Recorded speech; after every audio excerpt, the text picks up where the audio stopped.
Ebyokunywa nywa ssebo. Ebyokunywa twaleese byakunywa. Nebyakuteeka. Nze sina mululu. Nga gwe gwolina. Kiri okay. Kabuze speed. William. Alright guys, welcome to the Bold Podcast. My name is Francis, and of course I'm with the usual suspect. The local man himself. Yeah man. Today we are the dynamic judo. Sebo. Oh yeah, judo. Na Uganda bafuula ebigambo. Dildo. The dynamic dildo. So it is ebigambo. Guys, we are the dynamic duo. Wana bakatemamu ne bakatambuza noga chichichi. Today we are the dynamic dildo. It doesn't make sense. But walengera oli gwe batambuliza musajja tu yali abuuza kibuuzo. Mbuchi. Nti abakazi abeeyerusa tebawooma. Tokakanaki. No, yagamba. Wamma abakazi abeeyerusa tebawooma. Is it, what was implying was kyeyageza kugamba nti abakazi abeeyerusa tebawooma. Uliriza. Just okay. Yali abuuza. Ochege. Eyo gundi we yatandikira gayi yali abuuza kibuuzo.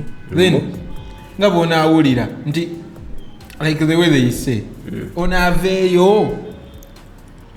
Ochege onaveeyo mwenane mugamba aga ono yabavaayo. Oh, so you wanted to say yali agamba nti wamma abakazi abeeyerusa tebawooma. Anida sebo olaba. Then uliriza we yabuuza ekibuuzo wamma abakazi abeeyerusa tebawooma. Aba audience nekola ki? Negamba ye kati ye naye naki naddamu nga kikonfaminga. Otegeera but it was just nga confirming audience kyekoze ki? Desotiga buye yakyogera abana ne bakasalamu awo nga confirminga. Henry doesn't make. Tansasula naye. Nze nkubulira mazima. Maisha yagamba baddugavu. Anyway, kasa nawe okola bino ebintu abaana lumu bajja salamu wanankantu. Ojja kumbuulira. Ojja kuddaano naawe otandika okwewozaako. Nze nkubuulira. Bana ku midiyo okwo. I can't talk on the Kawandi. I even wrote some short stuff about it. Henry. Kati. Tubuze kambuze nga fala kati go kirowoozaako. Akazi abeeyerusa. The truth is akazi inze. I have nothing about women that abeeyerusa, but ngawe bagamba abakazi. The topic is not bleaching. Is this a topic already? No. My question. You're dodging the question. I didn't ask you about is it good to bleach or not. The question is baba bawooma baba tebawooma is the question. Zendoza babera banjawulo from these other women. Why? Like for example, omukazi nga teyeerusa. I don't know what gives it, that is how it can be explained. From my experience, omuntu nga yeerusiza, they can have all the things down there, and they can have the water, they can have gone to the bush and done everything. They can even get, like, they have the water, but they are cold. That's the truth. Francis. That shit is cold. How? When you bleach, you become cold? No, from my experience, it's not that you become cold. Down there? Yes. The soft parts become cold? Yes. Because it is because of inside becomes cold. I don't know whether it is because of that, but are you saying it from experience? I've ever experienced it. Actually, yes. when I met this girl, she's brown, naturally yes, brown. Yes, Naima, she's brown. Nae, indolaba? Nganyogo. No, these things here. Nako. kyokka ate yali ayambadde bugundi bu socks kati yagenda okuggyako nga this lower part of the leg walinga yayokyeddwa omuliro kagonja naye nga it was like gonja nga walinga nga it's tending to become brown kati nga walimu kujja nga kiringa bazita batya ringworm.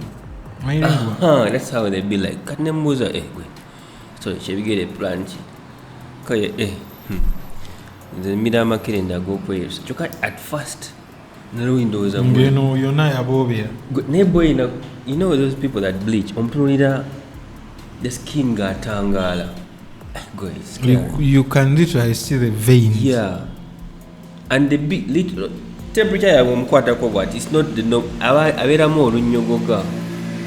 No, I've never got a chance to. And nze nagenda nimanyi mweru so sibimanyi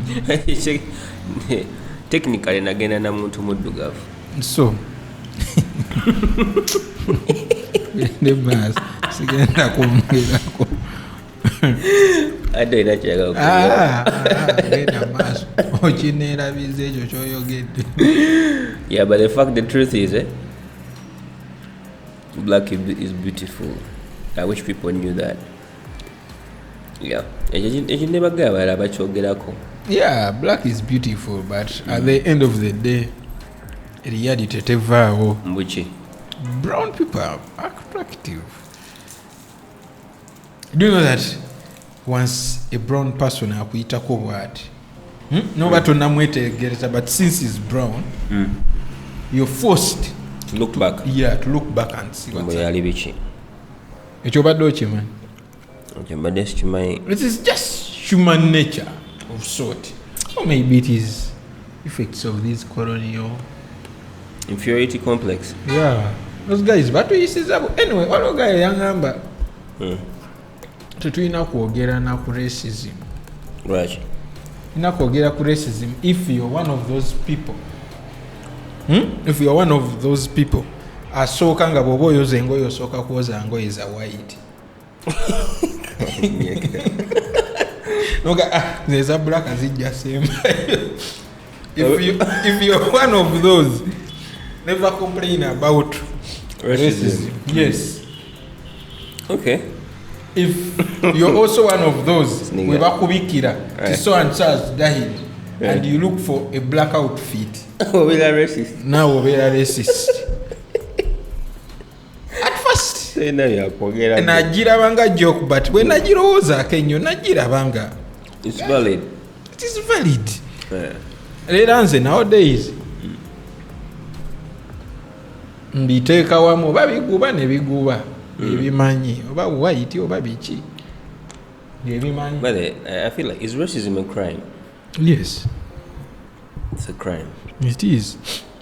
No, but people still practice it. It is not a crime.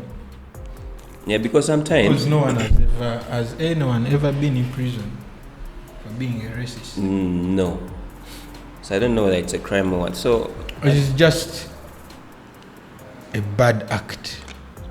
Like mpisambi just. Yeah, mpisambi. Yeah. You can't tosobola tandika sosola abantu because of their color.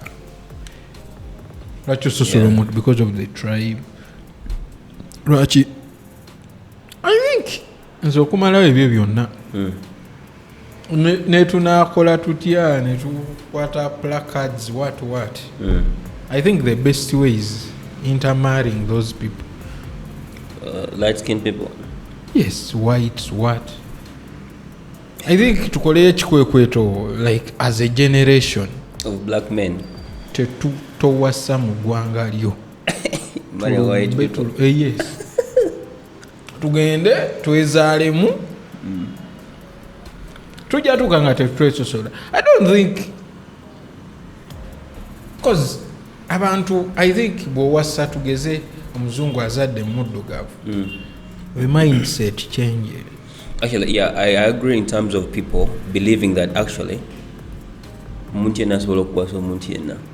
but then it is also hard to make people believe that because of the past experience. All I want to amanye sa that omuzungu takwatwako kimanyi kituufu kitegera, so it's deep rooted Fe tukimanyi nti you can approach omuzungu n'omuwasa n'omukwana But do you know that change starts with you? Yes. So what is your plan for the people of Chisoga? I want to marry a muzungu. And then what? Abalala ba following. Ate tukole ki? Lwakuba omanyi kyaya anyway ekirala maani ekitiisa tuwasa abazungu abo. Imagine marrying a muzungu when you're broke. But most guys that marry abazungu are broke, you know. Yes, they are broke, but jukira tugeze naye you've married a survivor. Do you know how funny it is, like us, that abawangalira in the villages ne balengera a white person going okuluzi to fetch water? My brother, let me shock you. There's a Masai guy in Kenya married a German owewamwe n'amutwala mu kyalo era wenjogerera essaawa eno omukazi oyo akama amata okitegeera. But do you know how the first time society perceived it? Yes. Yeah, they must have been like, it was strange. A white woman being here. But by the way, there are some African men abasalawo. Kati ekyo kyenkugamba singa ffenna tukole ekikwekweto bwe kityo. Ne tuwasa abazungu ne tubatwala mu kyalo ne tubagamba baby here we dig ate tukozesa nkumbi. Yes, like the way governments sign agreements nti oyiro waffe tugenda muyise wa Kenya. Yes, we should sign. As Uganda, you should sign that Ugandan men should marry Brazilians. But the Brazilians are very cute people. They're cute people. South Americans are. But do you know that the best race, Monsimon? Any race that has black in it. Damn. Bad news, like mixed. The results are. Yeah. Hey man, I tell you, name those Latinos, you know. And they have those like family values. You know, a Latino woman is brought up to respect a man. Those women cook. No msanga they cook. True. And they respect. They're more like Indian women. They're submissive. They cook. Except in whatever. That's why their divorce rate is low. It's low, yeah. Anyway, guys. Yeah, this is episode 21. It's been a long time. Okay. This is the next episode. Caption. Because we've taken like 2 weeks off. Yeah, and we really apologize. And Kenyan elections, we are observers there. So tubadde busy kati ate tuvuddeyo katono because twamaze owaayo gundi yaffe mu petition gye bali mu kuwulira, so that's why we are back. Yeah. Pavo right now is on diplomatic duty akyali Kenya. Isn't it going to call a re-election and Pavo is in charge of the EC that side? Yeah. Bayinza omuwa kuba bayinza omuwa kuba kati tebatyesiga muntu yenna. So anyway guys, on a serious note, Pavo is somewhere on a gig. And Sohaba is not here because he's supposed to take someone to the airport for their flight at 8 p.m. So that's why we're here alone. But Sohaba is one of those catching feelings. They catch flights. Yeah, so ebyo binyiiza abamu nti kati beeraga binyiiza abateesi. Yeah man, I went to meet someone in Charwajala. Charwajala is my other village. And there's a pub man. Nagendayo on a Sunday, nenga guys are there having a good time. Which pub? I can't mention the pub. Yeah, okay. It was a reggae night. It is reggae Sunday. Reggae Sunday. Not about reggae. I think I know that place. You know that place? Bro, nagendayo meeting a source. To do a story. So sidangama sanga wano. No, sanga then we go to a quiet place. Surprisingly, so sinamusanga akubiddwa. Nga tetali willing kuva mu nfo. Atali willing kuva mu nfo. Namugamba, so are we leaving this place to go to the maybe a quiet up? Namugamba, no. Are you not going to record? Namugamba, I'm going to record. The noise. Namugamba, you can record from here. My voice is very deep. I think I'm kazi. Namugamba, no way, we can't do it here. Because now I'm forcing okunywa some beer. But brother, nagenda okuva kumwenga nanywa buchupa bubiri. But by the time I left, I could barely feel my legs. Shokera enjala yane numa. Omanyi okulinya boda. Nembera ku boda nga just nseka. Just 2 beers. 2 beers. Njala yale numa. Tokikuliriza. Njala yale numa. Nga ndi ku boda nseka busese. I'm just acting weird. Which brings me to a question. What has been your weirdest experience of height? Ngotamidde. Before I talk about my weirdest moment but do you know that you acted unprofessional?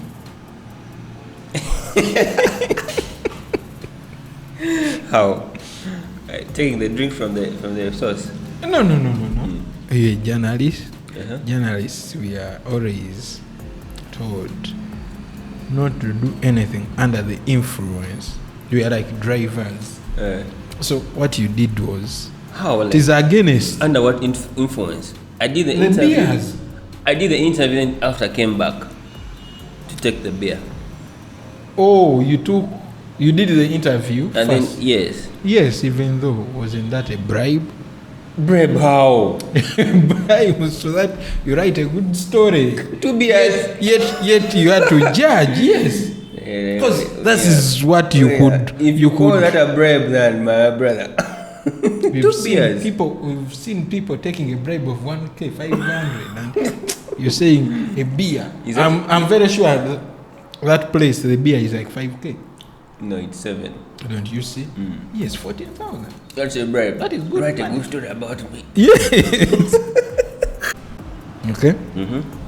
I think personally, man, heights. An experience nyingi. Kankusomere mukano.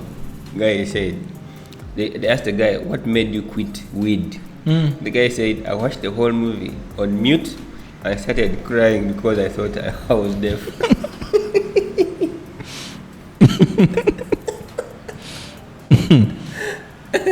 Gwe.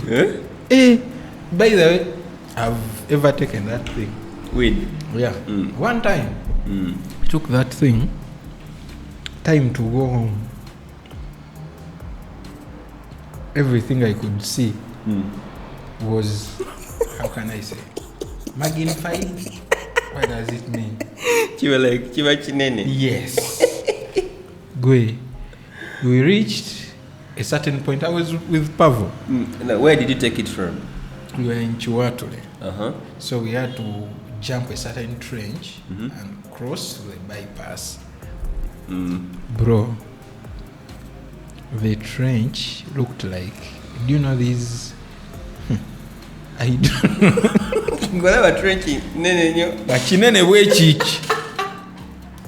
I asked Pavo, when did they dig this? But look at the wa he's like, you jump. It's just, he jumped. I'm like, hey, Pavo, you can even fly. I didn't go home. I went back to the bar and slept in the bar. Until I normalized a bit. Nendo komao. Echinya techiriwo. Nga chikendedde wekiti. The second time was I took Bond 7. A full bottle and a half. Like Omuzinga? Yes. And a half. You guy, you are under the influence of what? What god? I don't know. I went back home. I don't know even how I reached. Home. That's the thing. So I opened my house properly. So once I entered inside, I felt like I wanted to puke. Yeah. So I went out. I didn't want to dirten, because a certain extent of consciousness. So I moved out. Common sense, to the outside toilet. Coming back, bro, I didn't enter my house. I entered my neighbor's house. Yes. And my neighbor, yali afunye omunyama gwe ng'agukyaza. Wagenda paka mu bedroom. So when I entered, I just went straight to the bedroom. To the bed. Nabagwako na uya mukazi akubandulu. Woo-wee, woo-wee. I swear, I didn't see what they were doing or what, but I just heard screams. I'm like, what the fuck? Who is inside my house? So, embuza neighbor. Embuza, ato ochimechewa. Agwe boy gwali wangi. Okay. Ana ingenda okwetegereza bwenti. Ngate walese munyama. Ajufunze saze ko na munyama. Rasta ino munyama. Rasta ali ku munyama. Gwe agabugambi gayo manyi. I don't have even energy to go back. Help me? And carry me. No, take the munyama to my house. You leave me here, but make sure you close here, because I'm not leaving this bed. I blacked out until the following. So you went to your bed? To his bed. Like he went to your bed? Yes. He went to and that's the day. And by the way, I had never talked with that guy. That was the first time, and we became friends. There is no way I can't become your friend after you bump into my bed, assuming it's yours. So, ebintu byonna bivaako kyova olaba neeberera ku bukofi kati. Bon 7 wanywa mungi katono ofe. Gwali gusaane naawe. By the way, alcohol doesn't kill. What kills? Bad alcohol kills. So what is bad alcohol? Bad alcohol is like the one you saw a week ago. The people in Arua who died. But yeah, banywa instead of olokutekamu ethanol, batekamu methano. Oh, so methano takolagana mubiri kwa muntu. Alcohol kills, by the way, like bad in the alcohol. long run, like kidney, liver. Yes. Ninga bagenda kuzika. Goyaga bakuzike n'ebintu byonga biramu. Bikuyamba ki? So yagala kuzika ng'ebintu byo byonna eby'omubiri bifudde. Nga tewali kye wagenda kubbamu. Wezi babibbamu. So buli omu akole n'amaanyi ate ebintu eby'omubiri. Naye body parts. The rate at which you kill them is very important. They can die before you die. So be careful. William, you're misleading the nation. I'm not. Alcohol kills. But you know that everything kills. Even food, actually, yes. Everything kills. But there's a degree to what extent something kills. Everything kills. Alcohol. Sugar kills. Soda kills. Everything kills. I know. Sex kills. Everything. But how does sex kill? Sex or good dad? Sex can kill. First of all, okay, maybe transmitted diseases, yes. Yes, transmitted diseases. Okay. Sex can affect your immunity. Sex can affect your immunity? Yes. Like you're over-releasing, you're over-releasing your body nutrients. If you're over having sex? Yes. Yet last time wali mugamba mtyampozi. Twali tugamba. Omanyi, they say too much of anything is always bad. okitegeera ate bw'otakikolera ddala it is even worse. By the way, I can relate to that statement kubanga I have a friend bali bamuyita Zabron twaye ku ssomero naye nga of course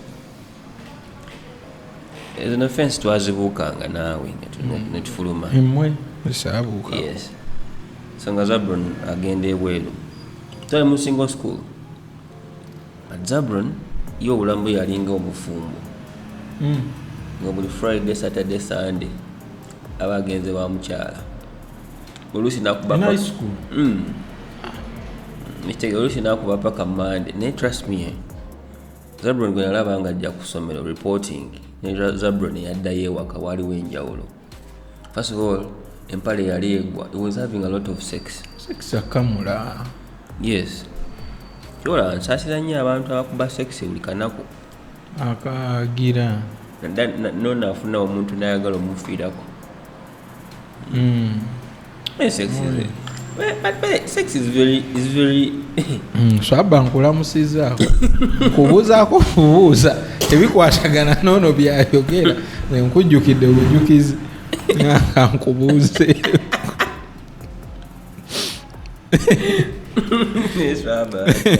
amazina gaazijjakwe swaba mubuuzizaako bwagwe ebisigadde byongereko tudde ku mulamu nze mujjukidde ne mubuuzaako. The thing is sex is very in the when I'm realizing anti-sex actually does to like drains you, like it takes a lot of energy. You see omalokola even all about sex you do sex nga toyagala kusweating but the moment you reach your climax you don't know where the sweat comes from. True. Where does it come from? Even though it is as cold as what? It's not fast, it's not rough, it's just gentle. The moment you reach your climax you begin to sweat. Yes, I think it is because sex when you're having sex, every body part, every body whatever is involved. Because sex, it involves the movement of blood, movement of everything. So that's why you're literally working out. You're working out. You're working out with your waist. Yes. So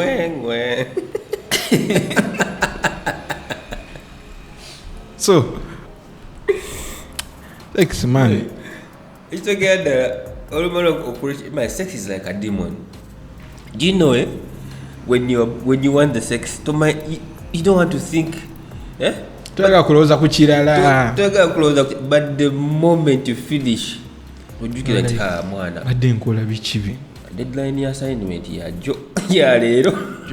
Ojjukira nti toyinaamu yadde n'akasente. Aye omukazi olina omuwa mwalina olya. But I think sex mulungi but we need to ration it. Nga tomwettanira nnyo kubanga abasajja ndowooza abakamula abakazi bo n'abongera. Abongera. So we were just sharing our opinions on that. So we're not experts naye. Bino ebintu byetwogerako kimanya bangi kumbe movie experience because we are all human beings. Yep. Of course. Yes. So penis enhancement and enlargement are becoming more popular more than ever than the plastic surgeries women do on their buttocks, on their boobs and booties. This is in America. William. Anyway, I'm not shocked. I'm not that shocked. Let me read for this statement before. They said, more men are getting plastic surgery on their manhood than ever before. And Brazilian butt lifts, the one they call the BBLs, are becoming a thing of the past. The CEO of the leading medical spa for celebrities in South Florida dishes on the latest surgery trends. Nagamba nti he said that the medical practitioner that runs a medical spa in Miami has an extensive clientele of celebrities including 50 Cent. Odell Beckham and Florida and many more. Like more celebrities are actually going for those things. for those things. Enlargement. You're saying that we are not surprised why? I'm not shocked. First of all, okay, enlargement for people that side, I think I'm not shocked. Why? Because they're naturally small. Yes, Even blacks that side. but they were born there. They have that blood. So I'm not shocked. It's like, can you find a person in Galia when they are breaching? It is a rare incident.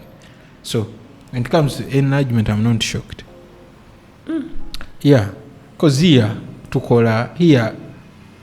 machine to only we need is energy. Yes, energy to run the machine. So, me personally, I'm not shocked. Kuba no one will have a vitunda. Go just be keen kubulango buba kuma TV. Majority about that. Sex. Yes, go through social media. Let me put it like this. Everything cut in our generation has been sexualized. Yeah, I agree with that. Everything. Nti oli ne waba alanga kalango. Atekamu sex. Atekamu at least a beautiful face or what. Like there is a meme that always bagamba these beer companies weziba ziranga their drinks zitekawo cute faces ngate fenanga tukimanya banywe brand we babeera bafaanana we babeera bafaanana sijja kwogera byanandiyogedde ebika tugeze abanywi b'amalwa tuba tumanyi we bafaanana naye nga bawadde omuntu ayiye akalango k'amalwa you put cute face. You get it? So ebintu ebisinga they have been sexualized. Yeah.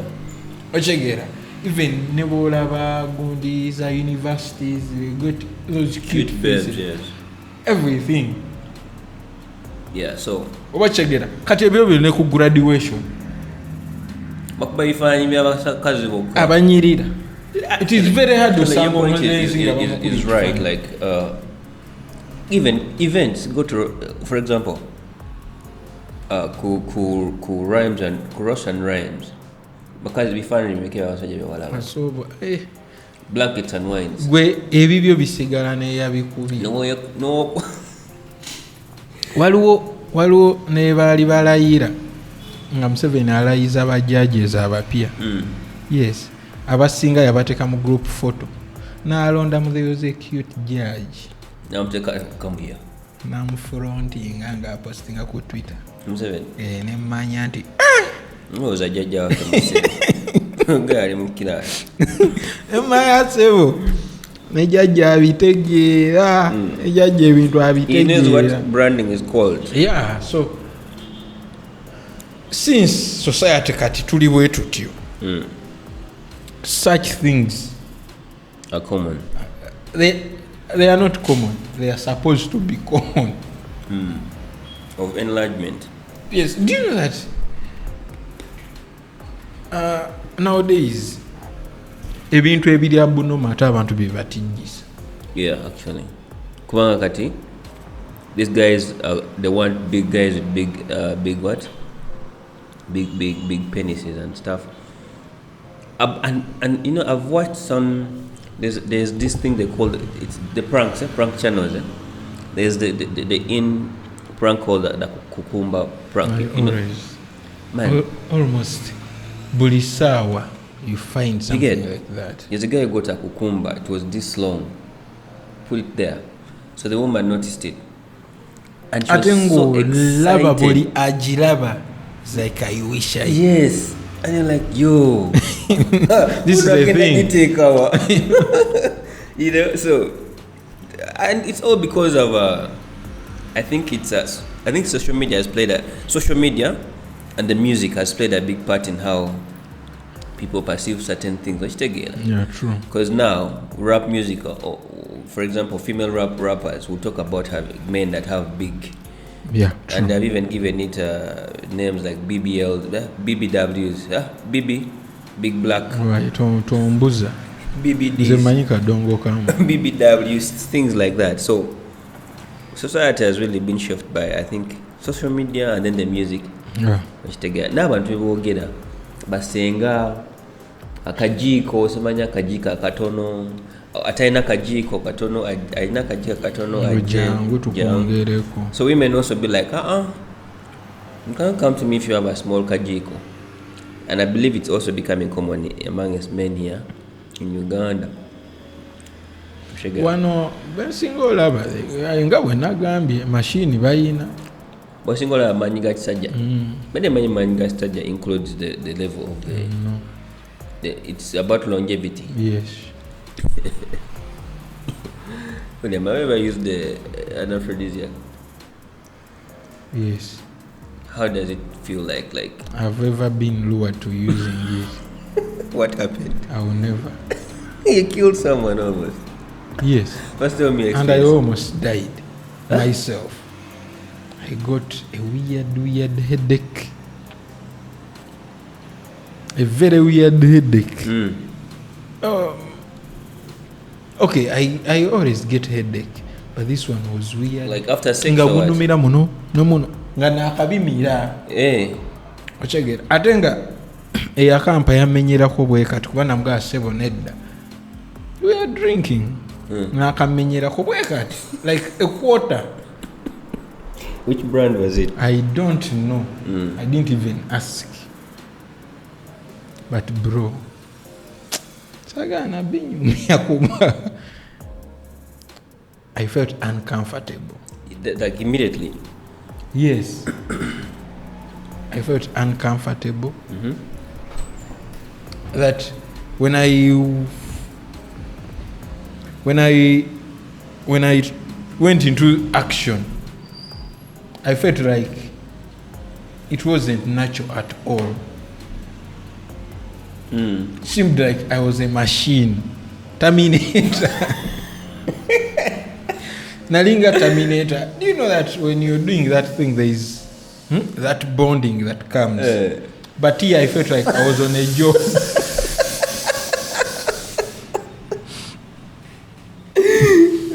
What? Yeah. I wasn't feeling anything, even my body. I was nalinga gwe basanyalaza. Oh, you felt now. I think those things do that. You don't like what did you take back kumene bakatekawa? Nenkamira. Nenkanywa, but I was taking beer, so I think that's why you felt like that. Nakamidisa na beer. But I think that thing, what it does, what I suspected from that experience, it takes away your sensitivity. Kubanga gwe basanyalaza. Remember, gwe basanyalaza meaning you can't feel anything. So hence the longevity. Yes. That's what you're assuming. Yes, I'm assuming, because that's what I felt. So I can never. You guys. I never give it a try. What about the victim? Did she run away? Yes, she ran away. Yes, she ran away. Man, being a youth, no. So, man, obuvubuka bwobuwona, especially that campus life. Yeah, so they give it to you from campus. Yeah, that teenage life. Wow. You be adventurous. You want to. But the beauty about adventuring is that what you can say those things no longer excite you. Yeah, they no longer. That's why. Like now, a few things can excite me. That's why they don't have that time to make the mistakes they're supposed to make. Ati wavaayo osanga omwana wa myaka 28 ng'akola ensobi za teenager. Yeah, but you guys mpulira Viagra neza I'm surviving. So wait, after that did you drop or sigala or what? Bro, simaina wakuga. As I've told you, don't feel anything. Wow. You can even release and not notice. Or you can release air. That's the weirdness in that thing. I can never try. Oh my God! And I was speaking to a nurse last time. Actually, 3 of them. Actually, the biggest clients of Viagra there's Penagra, there's Camagra. The biggest clients of those aphrodisiacs are actually campus going kids. Yeah, because it is the time for trying. Yeah, actually she said. Yet those things I think they are made for elderly people. But upon prescription. Yes. Man, I think but why do you think these young boys buy Viagra and Camagra and all that and Penagra? Because most of the times the people they go to have sex with, babera babasasudde sente. True. They are older people. Yes, older people. That is, they are going to do a job. That's what I told you. I felt like I was doing a job. Nti osasa omukazi emitwalo gyo 10 oba yagala value for your money, so the kid will go and buy Penagra and they buy 100 grams eba yabali bagaya abatayimira nayimira. But imagine you already have the ability to stand, but you buy 100 grams. What did they in a solar panel? No gatako umeme vaisimba down. Abana bagula Viagra ne Camagra ne baganya ne man ekitone kikaze mwana nkikwatire ekisa sometimes, man. Imagine ogenze wa guy. Because you're not even aware. You're not aware that the guy has put Penagra for you. Like you said, you don't have the sensitivity of having. You don't. But for you, you're just imagining whatever you're doing. That's the worst thing. So you wouldn't advise anyone to do it? I can't. Okay. I can't. I can't advise anyone to do it. Unless, as you said, it is on doctor's advice. But you know they're natural aphrodisiacs. Ngojeko bino ebimanyiddwa nti mwanyi n'ebinyeebwa. Watermelon juice. Ina zinc, a very high percentage of zinc. Babuku watermelon juice, no take some lemon. No munywa. We are in a generation that twagaliawo results. Yeah. So go mugambe. It actually, because I was watching a story on CNN, it works instantly. It was on a Valentine's story. They said that. But do you think it is as effective like the other one? Yes. No, I don't know. Because the other one is already processed and mixed. I don't know, man. I didn't know Jukira Viagra Kolanga Oksoke Dada. It was a painkiller. Hey. Yeah, during World War II to III. Painkiller of what? It was a painkiller. Omutwe for headache. And to numb pain, like ngabolaba webakuba lignocaine ngabagenda kusala. So for it, that's what it used to do for war soldiers. I don't know after some time how it graduated to being so ngabisanyalaza. I think checho chenagambye. Omubiri nagufeeling really weird. Ngalewe nesunako sewuli. Oyo mwana yakomawo. And it's like, I know girls tell their friends. The guy that you miss the guy there. Kasanzo modinka. Kasoba che yankoze muna. Katono andite. Amba na gude ku modinka katanzite mu omuntu. William, would you go for manhood enlargement? You wouldn't, eh? I can't. No, zuka kumachanga you have a small wee. I wouldn't go. Akoke babera bampadde. I wouldn't go. Okay. Yogera wano. Sikulimba. Namwe ebyo byonna ebintu bitumaliramu bwerere, man. Anti omala kula no realizing. Bitumaliramu bwerere. Bitumaliramu bwerere. At the end of the day, how you do it matters most. Yeah. So genda n'okola ebyo byokola, but when you're manyi bw'omala kukula n'omanya. It's about the action. Yeah. It's about how you do it. Yeah, sex has to be purposeful. So not for. Yeah. Because maze kula ne mmanya sometimes olumu tukula neweerabanga buli kyokola tekikwata. Sex is spiritual. Muba mugasse nga aba exchanging omusaayi gwammwe.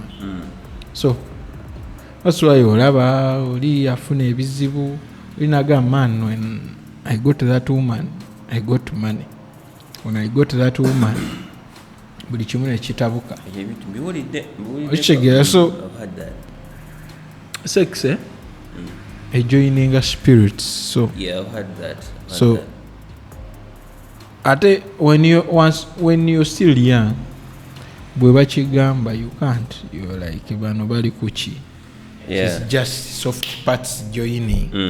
A soft part and a hard part. Bw'omala okula, when you've seen it, you'll be like naye kati nfaaki. Kitegeera. Yes. Kangende mukakasa ono. Abo abakyagira ebyokukakasa ojja fiira bwereere kiri kyenda kanyogera ebigambo byani byajjajja ekyoli. No, waliwo oligayo omulala ali popular nti baŋŋamba bwe naateekako kondo sijja kulaba ku kawoota nange nenzijjako nenkuba njere. Ate essaawa zino ndi ku kirungo ekiwedde emirimu ekya Uganda Cares naye bwe mmira empeka ezo ndoota bali kabakange bakatereeza ndoota basimantaana. So nga yali akunnyonnyola wano baamuwaganga you do this naye byonna mumala obikola, simanyi chicken style, simanyi frog style, simanyi what. At the end of the day there's judgment day. Yeah, if you're not careful. Ate kati ebintu ebimu nze waliwo engamba oba ebizibu ebimu ebitutuukako, that's the judgment day for what you've done that time. It's come up. I don't know. Zibwendaba ennaku z'omubbi kuba eri omuntu gwolaba nga mumulabudde but once he or she gets a problem tandika ogamba I wish I knew I wish na taking advice. So bintu ebimu byakwebuulirira n'ogamba boy naye nfaaki. But anyway, it is okay.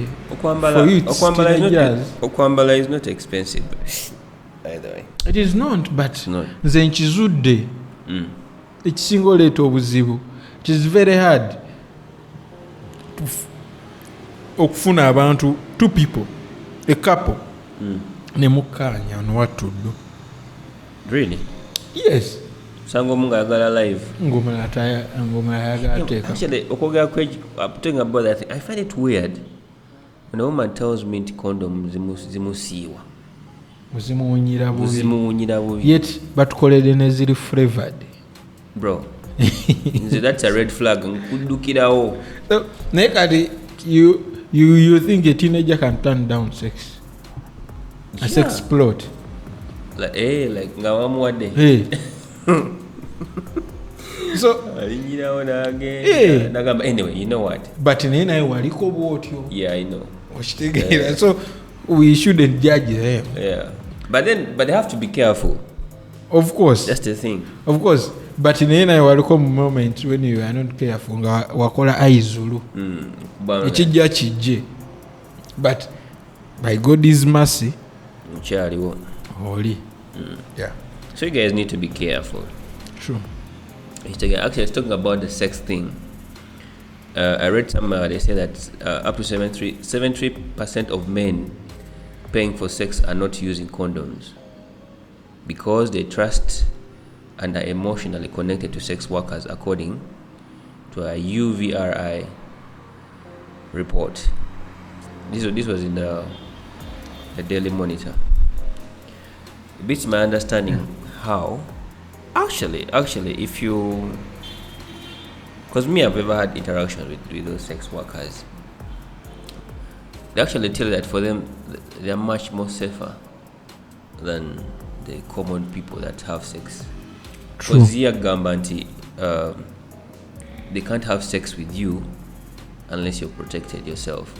True. And they cannot still have live sex with you if you've not checked yourselves. So Maybe that's the perception that is going through the minds of these men. Me, that I support. You support what? I support. Okay, I agree. I agree with the report. No. I agree with the report. Okay.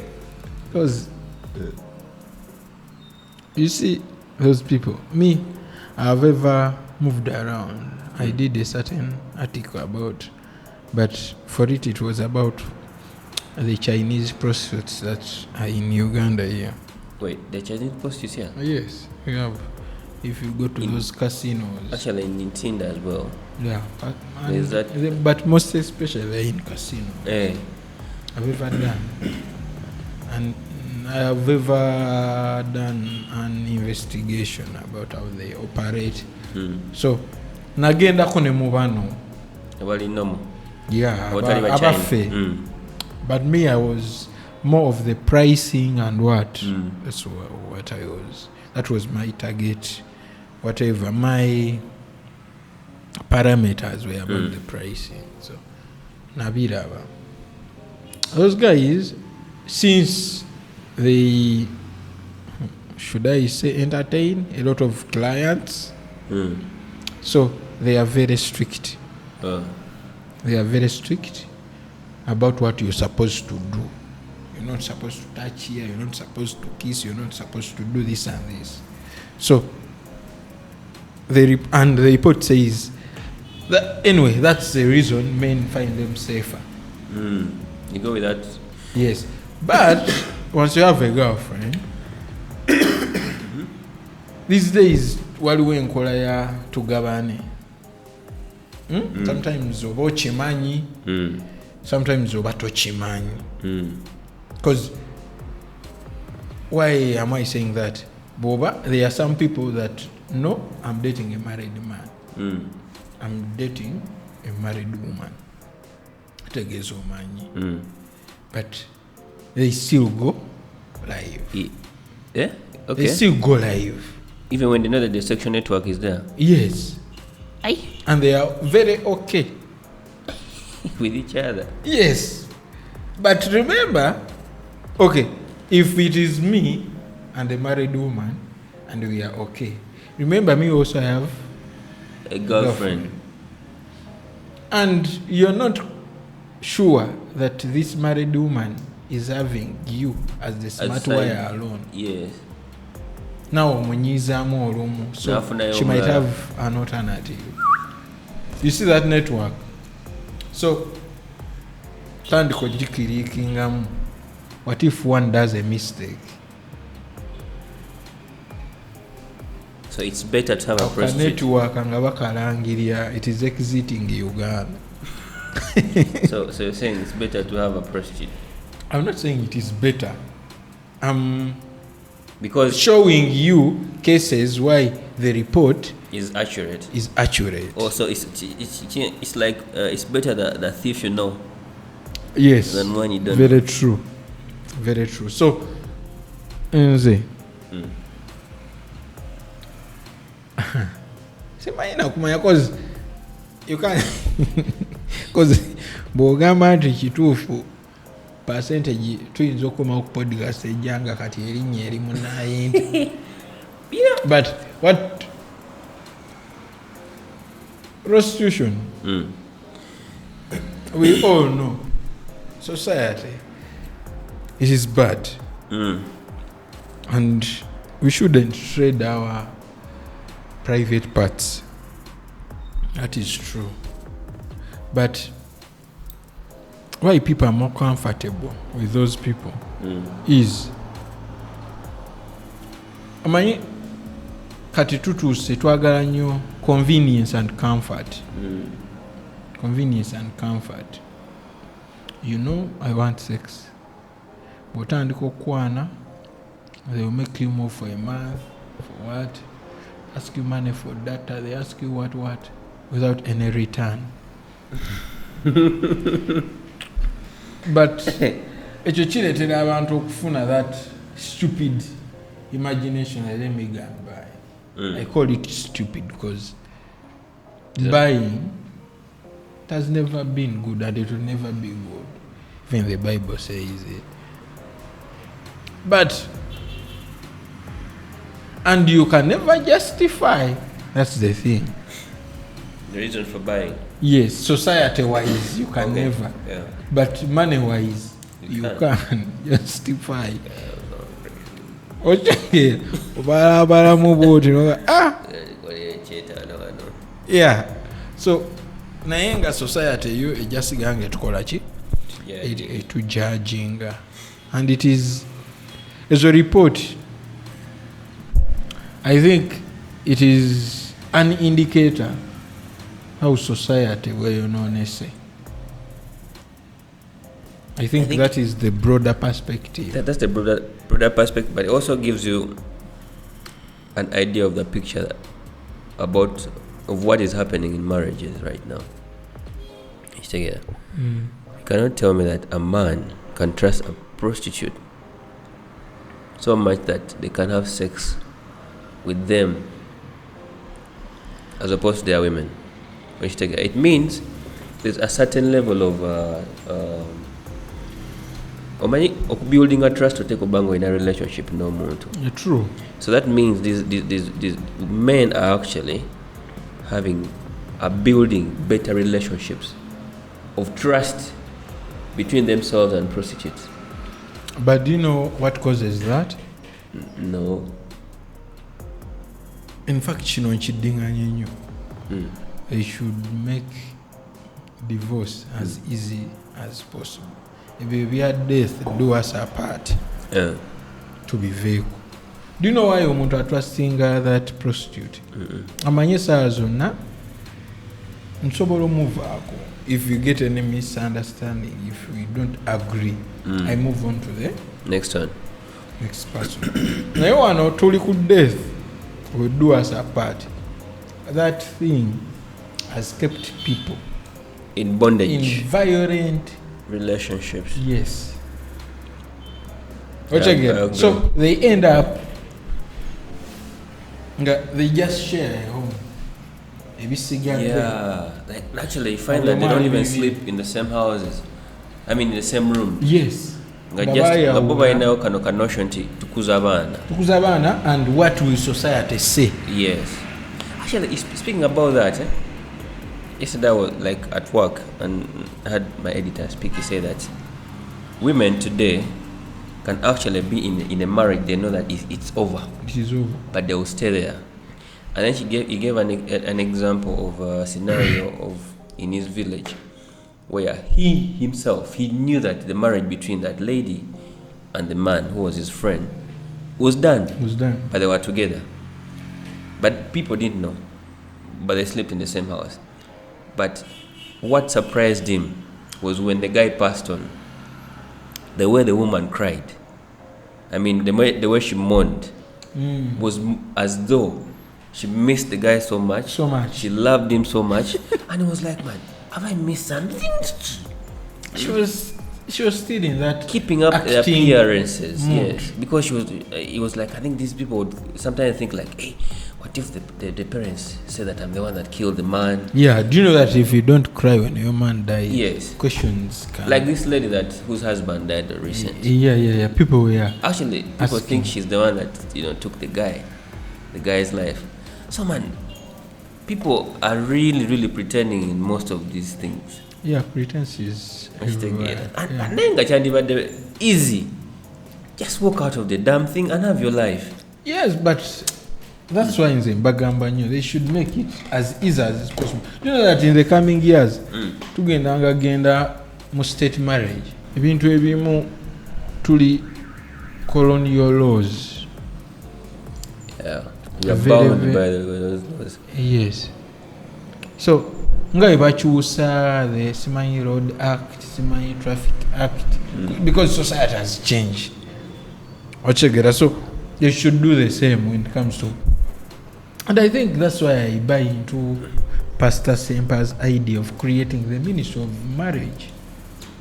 Will it solve anything? Yes. Do you know that marriage defines marriage like the way you see journalism being the mirror of society, marriage is a key determinant of how society behaves. How? Let me give you an example. You can easily tell a child that grew up with a single mother.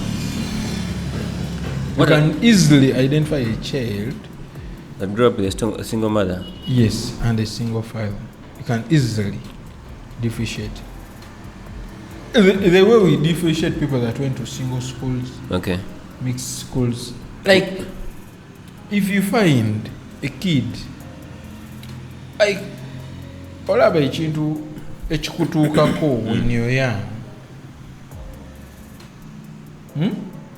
kirwawo kuvaako, and it can determine how you see life, how you see things. Yeah, for that if one. If a kid is raped by a man at a childhood, that kid can never see a man and trust will be seeing a man as a monster, as a beast. It is very hard to change that. For a kid that has grown up with a single mother, bajja kuba nakali, men are trash. Those things of men are trash. Simanyi, all men are the same. But we all know they are responsible. You have responsible men. You have men that do the right stuff. Yes, so buli marriages bwe ziba kati nga bwe ziri nowadays, hence the generation. You know that our parents, our grandparents, why tubawana nti bayina empisa? Because for them being in marriage for 30 years was normal. Yeah. Whenever omukazi we yakusobyanga, you take back to the parents, ne bamubuulirira, they bring back. Okitegeera? Naye essaawa zino fe abawasa nga tomanyina muntu gy'abeera. Sometimes tetubamanyi manya matu. Leave alone that. When you get a disagreement with your baby, she takes it to the status. Nakubira okwo. Nakubira okwo. Gaga omusajja gwennyambaza. Gulenge mbaliga. Kyokanga yagulira socks. So yeah, I agree with that. So we're fixing our marriages. Ebintu ebimu we have to be realists. Tetulina kweyisanga ba film. Tandika kukola fictions. Ochega fictions tuzirekere film. Society kati mwetuli eyajjamu ne kye bayita equality empowerment. Things must change. Things must change if marriages are to work out. Tulina bingi ebyokukyusa. You can't say you're empowering women when the demands ezijja ku musajja atozeeseza ezimu. Yet omulaze, she has been empowered. What a man can do, a woman can do. But at the same time, the same person otutte omusajja. Do you know that we wogenda mu kooti as a man kizibu singa omusango against a woman? That's why if it involves family, like custody of the kid, okugabana property. Do you know that it's very hard as a man? Very hard. That's why Johnny Depp's win over Amber Heard was very monumental. It was the first time, I think, in history. It was. That's why it made headlines everywhere. Because people had never seen such a judgment. They were all sure the man was losing. What again? Yet, men suffer. A lot. To which example, I don't want us to go into details, into your cuts, blah blah. But Chena Ulideko, Katsua de Bamugoba, that was his land. You're serious? Yes. Yatandika no Zimbabwe. Indako. I didn't get that. Like, he built there, like mukazi chi mwana. Fear. That's Fear's mother. Fear's mother. Yabeerawo, but cats had built that land, biki n'amaana alibalekera n'agenda n'ennyumba mbwe yali agitandiseeko eri awo. That's what I heard. Otegeera naye kati abantu bwe bamulaba nga agenze n'ayombeerawo ng'ate azze nakulaba ku mwana we, society might judge him because he's a man. Of course. Be like ovumotya mama wa mukyalawo. Not even might, they already judged cats. Otegeera so naye nga tebafunye time To understand. Because I feel like Olabai, cats is, I think, for the time I've seen cats, I think cats is someone that takes long to react.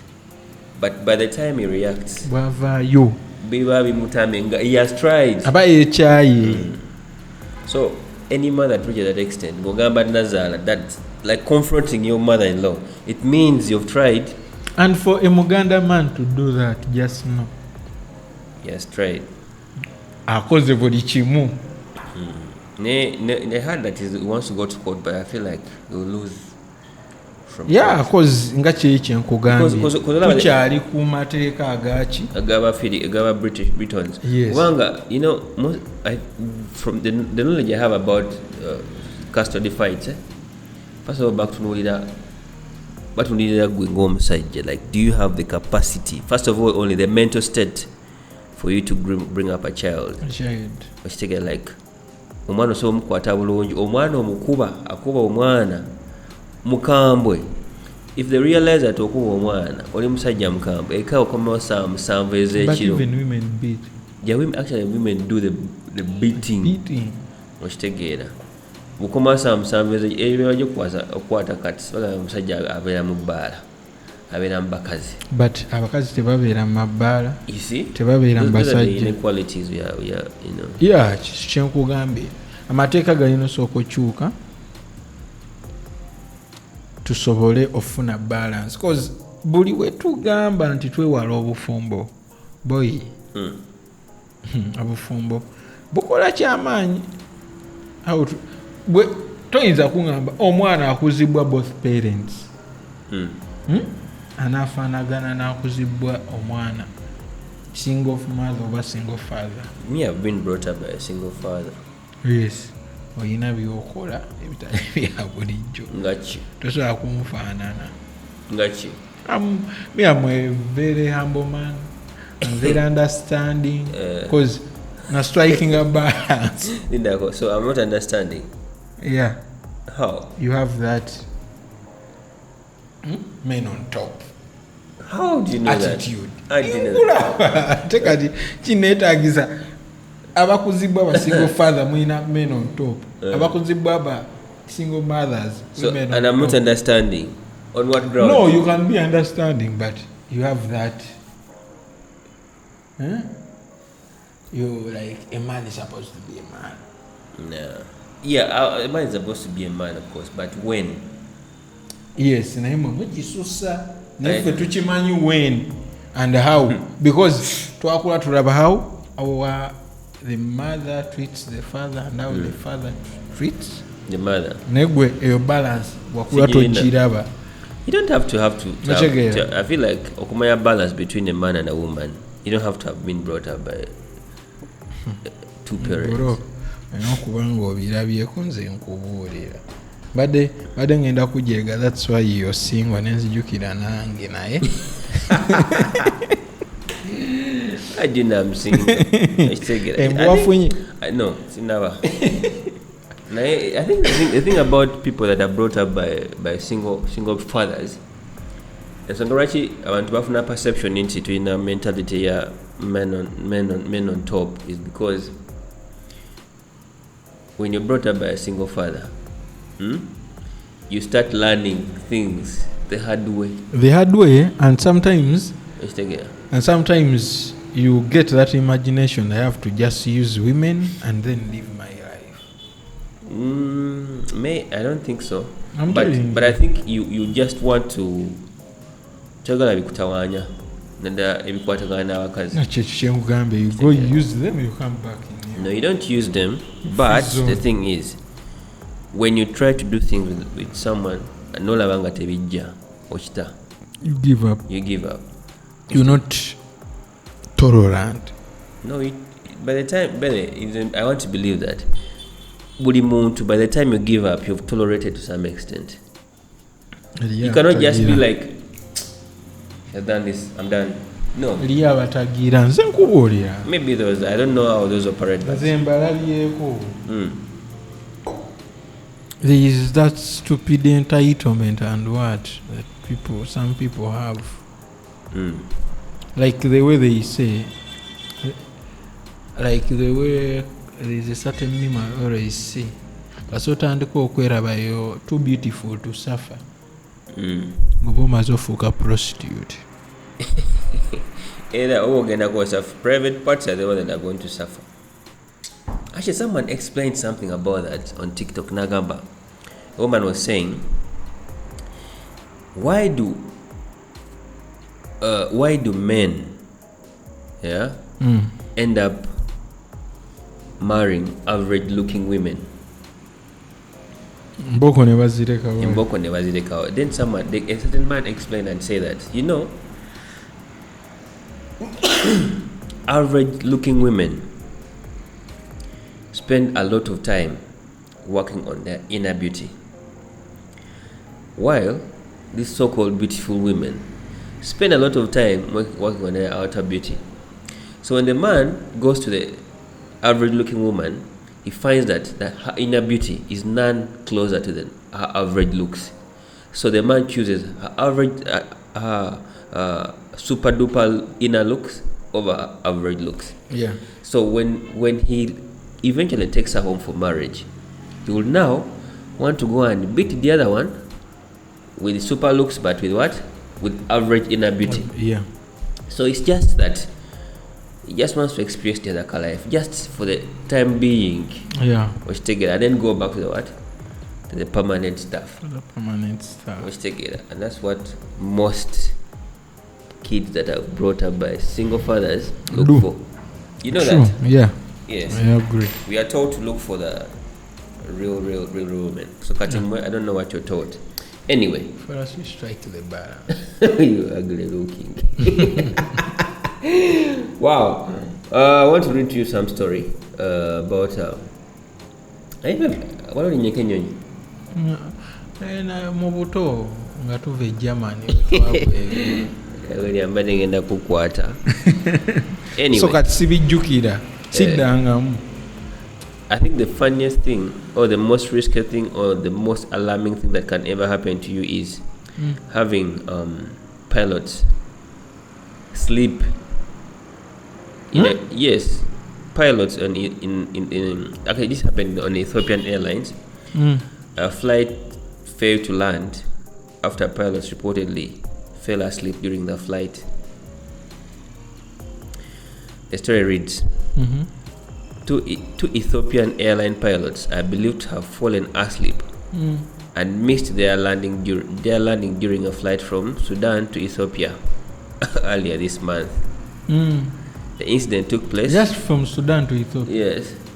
Okay. The incident took place on Ethiopia Airlines Boeing 737-800 en route from Khartoum to Addis Ababa. The report said when the pilots fell asleep and the aircraft continued past the landing point, alerts were raised when the flight approached the airport but did not start to descend. The airplane did not start to descend. When the autopilot disconnected after the plane missed the runway, an alarm was signaled to wake the staff up. The pilots woke up and landed the plane on their second approach. Approaching 25 minutes later. But but who does that? I mean, I don't know, man. I think those guys baby trailer guy nabera kukua like for hours and hours. Shitegera na tukie mukono ukaserengeta nakubotulo.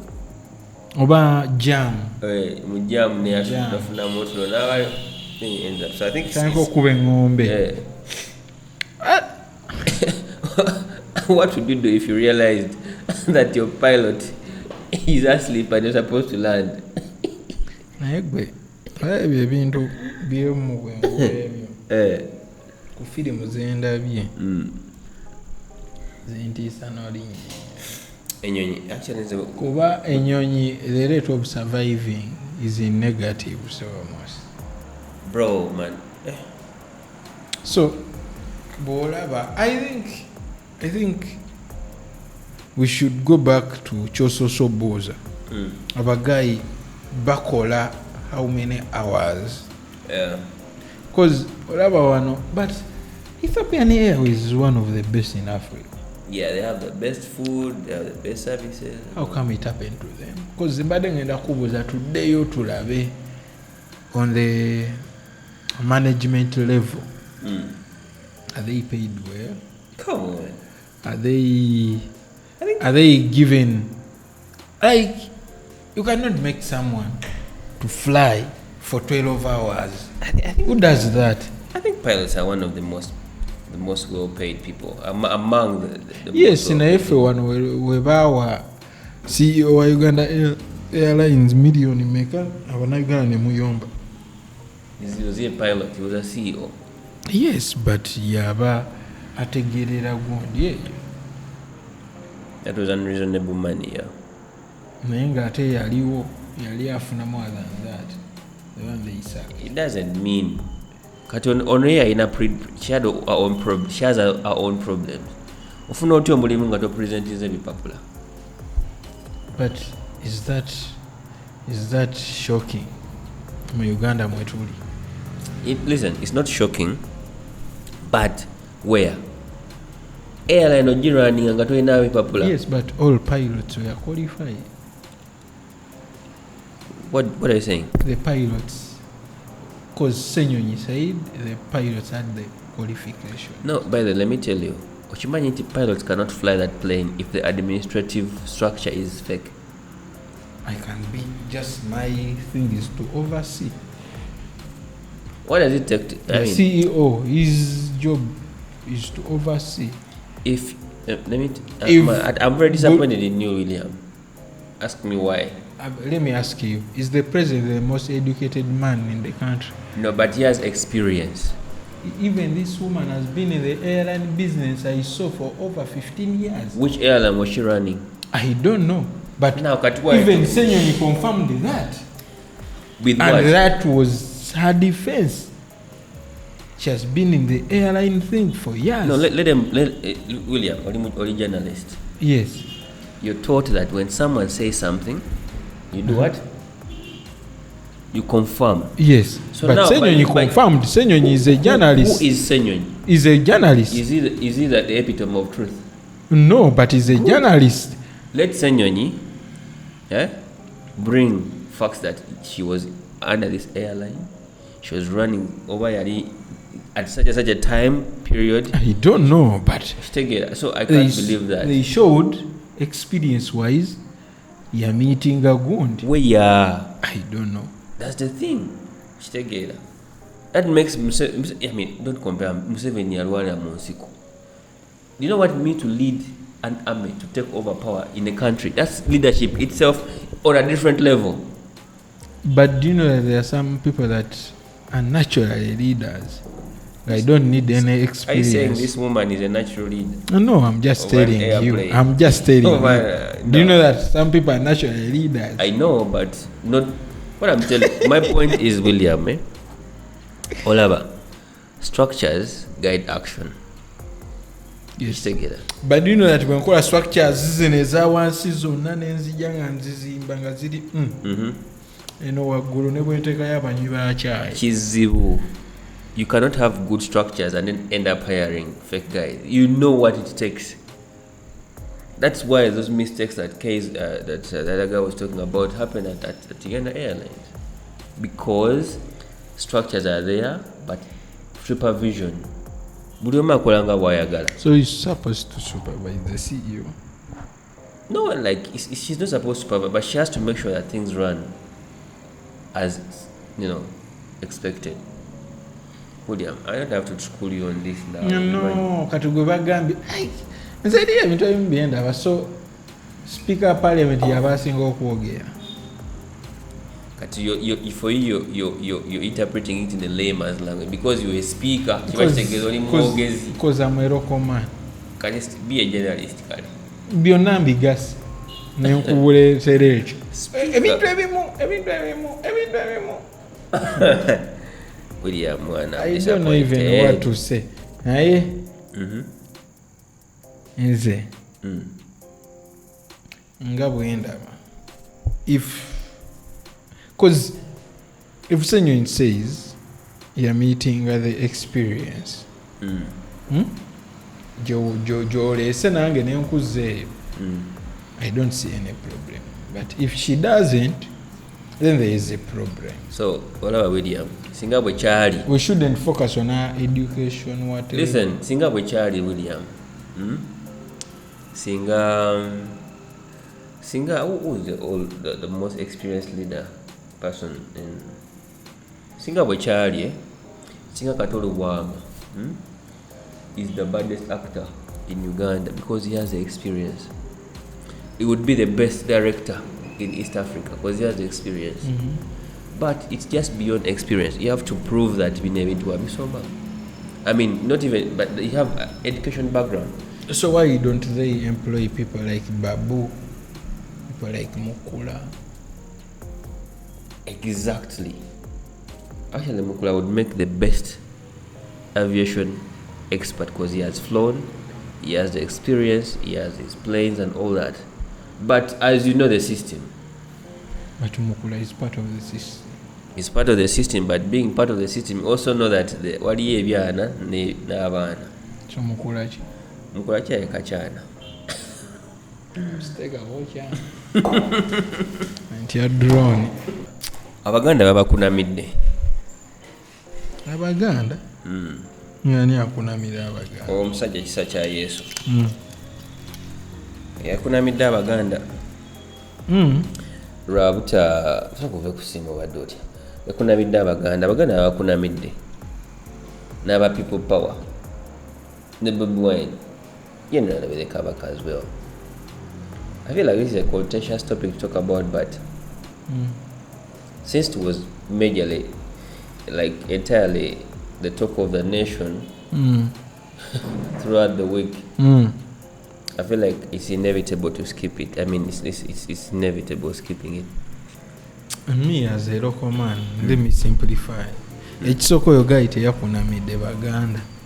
Yakunamidde yadda akutte kamera. By the way, whatever, what I really asked myself is the courage the person that was holding the camera had. Okukunamira. Naye nokkiriza ne bakunamira. Oyo ye yabitutte. Ebisirani. Ye yabitutte. Teri mulala yabitutte. Teri mulala. Bwe yalabye video yabitutte. Teyabitutte. Kuba guy yakunamye boy. Teyabitutte. Nze kankubuulire teyabitutte. Yagambye. Mbabina lyabadde siwufu. Siwufu. Teryayawula. Nga liriko mugaba. Nze guy. First of all. Wanji. Ogai Musiro. And he's a parent, he's what? Imagine. Namaleko nga ye defending anamaye ku channel ya Kasuku. Yagambye ki? Mbu yabada expressing obusungu bwe. Even professor simanyi what. Nyanzi did it naye n'agamba kaakikole. But do you know that ettako lyolyo guy ligenda beera ku internet forever? Forever, and yagambye mbu ki? Olaba kati kankuwe ebintu bino. Kabaka Muwenda Mutebi is not a king of Baganda. The king of Buganda. So even you now is your king. We are in Buganda. Mu territories. About Shagea. So ekyo abantu balina osooka okitegeera. Ekirala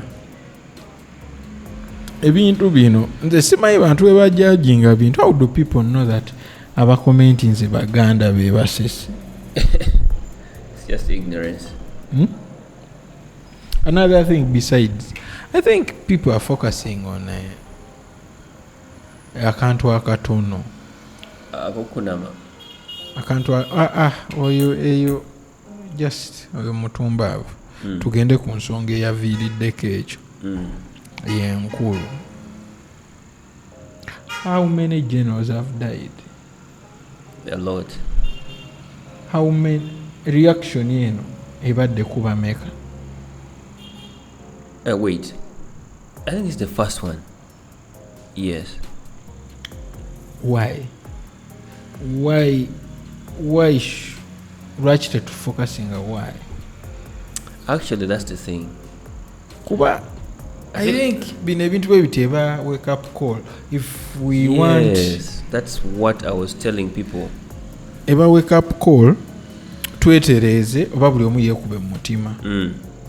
Fena tukimanyi society, I think world over tebasekera ku mufu. Yes. Tebamanyira mufu. Omuntu afudde bamwogerako birungi. Yeah. Ebibi aba agenze nabyo. Ebirungi bye tuba tulina okukola ki? Kwogerako. So society bwetandika okukyuka, you ask why. Right. Yes. Don't attack bali abasese. Ask them why not. Why are you laughing? Nga tuli mu kunyolwa. Omuntu ayinza okubulyayo ensonga ye. So you do that also ovaayo ne reason lwaki people are behaving the way they are behaving. Instead of you coming out n'ogamba nkunamidde abaganda. First of all, kankizeeyo bwe nti you never decided to be who you are. Yeah. Especially when it comes to tribe, color, whatever. You never decided. You just found yourself. Well. Ochegera. So tebaayo omuntu abeera awo nakulowoozesa nti kyoli kibi. If you're Muganda, you're Muganda. If you're an African, you're an African. Nyindo jigumire. Bw'otandika pretending to be who you're not, it will hurt you more. Definitely. Nga bakulaze gy'ogwa. Wali weetuteko nti oli mulangira. Ne bakunyiga njeke. Ne bakunyiga noga ojjo manyi ndi mulangira. So ekyo kati kisoke kiveewo. Yeah. So ebintu bino nga abatukulembera, they should go back to the drawing board. They ask why abantu kivudde ku ki that people can celebrate the death of someone. Yes. I think, yeah, it's the first time it's happening. I was telling people about the same thing, like, well, kyebakoze okusanyukira omufu, like, it's bad, but it also shows you ekifaananyi kiri mu ggwanga nti abantu bakooye, like their spirits are numb and now they're only waiting. Not olaba nze ogamba nti abantu bakooye, sijja kigenda mu nnyo, sijja kikuliriza. We've seen government officials die and no one has ever celebrated. And also, I've seen government officials die and Bobi Wine has often sent his condolence. But why this one? Why did the rest of the people keep quiet? Why? So I think there is more than Mr. I. Is a mzee yangamba konti ye wafanga. Please, wawanga waliwo mutaga okwogera ekintu ekibi akyogere. Balekera okubikirira. Because I think also values are good, they guide our way of life and all, but I think also society, we pretend a lot. No. Mukitegera. Kubanga kati wo pretending then ofune much. I feel like it's better for you to show your emotions, what you feel, so that often sometimes there's like a gratification you get into, you know what, right, nekiruyi kikugwako yes, kiruyi nogaa kati nkyogedde. So I think the government officials should also face the truth into abantu. There's something they're not doing right, and they should face the truth and tackle it. It's that simple. Yeah. bave mu kutandika okukuba simanyi bino ebyotukunamira ffe twali twabadde ku ssimu tebigenda tukwata. Yakunamidde yenno yabadde ku kamera gwakunamidde, and also your kids wakunamidde abaana bo. Actually, you know what, that guy put like a blacklist. What do they call it? The guy simanyi nalinnya naye boy inalo otherwise wena byongerako ona laita noti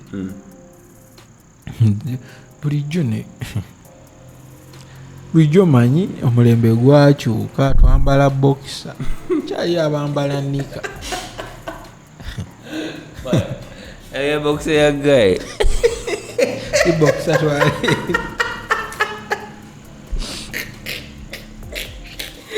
alelabayo guy yazire yagambye bandi ngenda kudama kubanga natunulidde belt nga yagisumuludde bano ngenda bakulamira nende kasuku obuvumu bwayabujja obuhostinga guy oyo ngaakimanyi, imagine you're interviewing someone naye ngaokimanyi nebbina lyono guy teryayawula oliawo yawo pictures of the guy's bum kasiwufu kazuku kyokka kyeyanyizizawo ng'akyalidde oyo guy ng'akyaziyo guy ebibuuzo yadde tabibuuza yadde abiyita eri bw'ate nti abantu bagambye mugambe naawe nga weetadde mukuba kasuku ye yasooka postinga ng'ajerega amakugunyu g'omuyaaya ate we yatuuse wali yabuuziza Dambo ate nawa guy a lot of time abai kasuku bwabeera yawa cause ekyoka guy yamusomeseza press release enfu but from the Katikkiro has never posted Katikkiro fena tumanyi verified pages zekwateeka ebyo we know ate n'ekiwandiiko bw'okisoma okiwulira kifu manyi there are certain words mu communication zomanya nti a certain institution has spoken cannot say it. Yes. You remember the saga of they said Baganda were abused, Isimanyi were the ones behind Olanya what you remember that saga? Ochegera, do you remember how it was handled? Ochegera, so it is the same scenario. Tebavayo tebasobola papa. Why would they? Oyo guy yekayadde ne bi statement yebi n'akiraga kasuku n'akwata yesimu ye ng'ate ye takiraba ng'ate ono guy yakiyina so ate n'atamuteeka on the spot kasuku naye ne bamuleetera onoonya ekigambo bia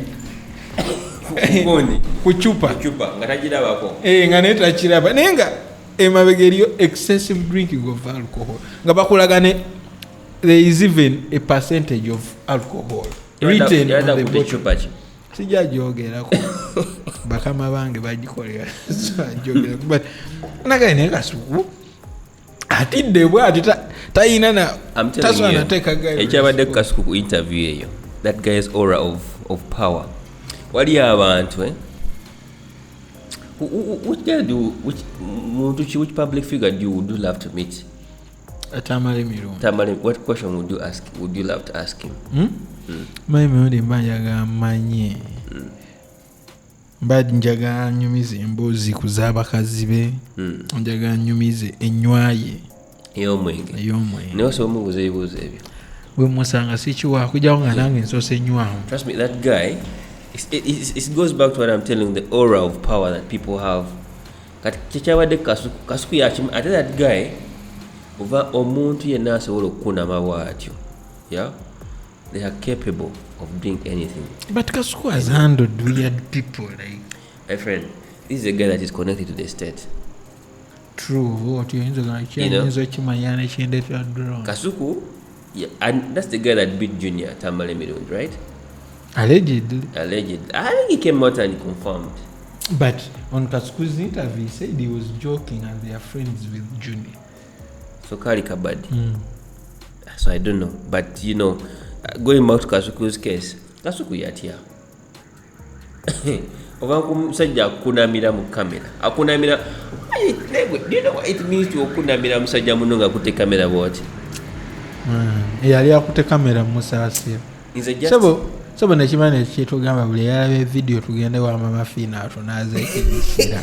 Negwe seriously speaking a video ogawe yakunamira nawe idenge yakunamira. Nze saali nze kasana abyekipale.